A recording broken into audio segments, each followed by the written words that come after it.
Fort Mose Historic State Park is located in St. Augustine, Florida.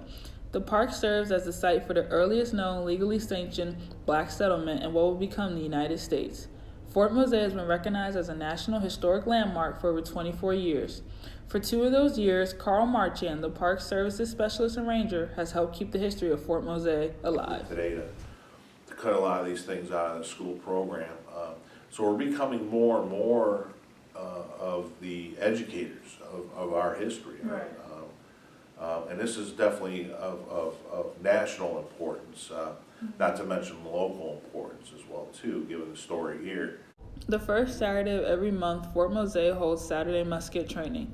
Lawson Dukes, a 5-year reenactor, is one of the 6 reenactors that comes out dressed in costume and reenacts the training drill for the Fort Mose militia. They did all their drill in Spanish, so the soldiers, if they only been at the militia a month or a couple of months or a couple of weeks, they didn't know Spanish enough to for you to tell them the command and them to know how to do it.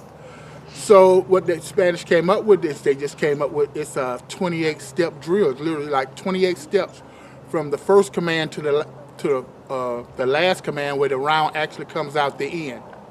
Disparate! It's a history that has been hidden, and then the little bit that gets out, it's been revised.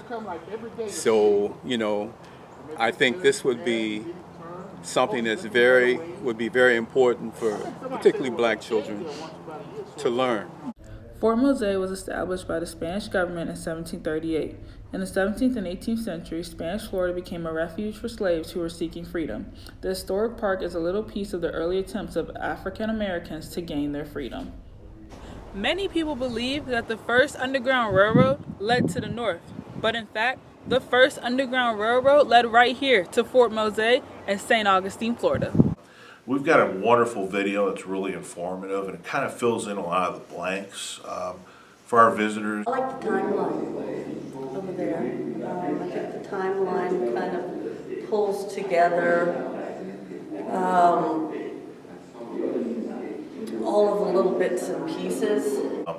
I also like the main boardwalk that leads out through the salt marsh. It's 700 foot in length, and it opens up to an overlook, and from the overlook you can see in the distance the island where the archaeological dig was conducted back in 1987, which is the whole reason why we're in existence today, to tell that story.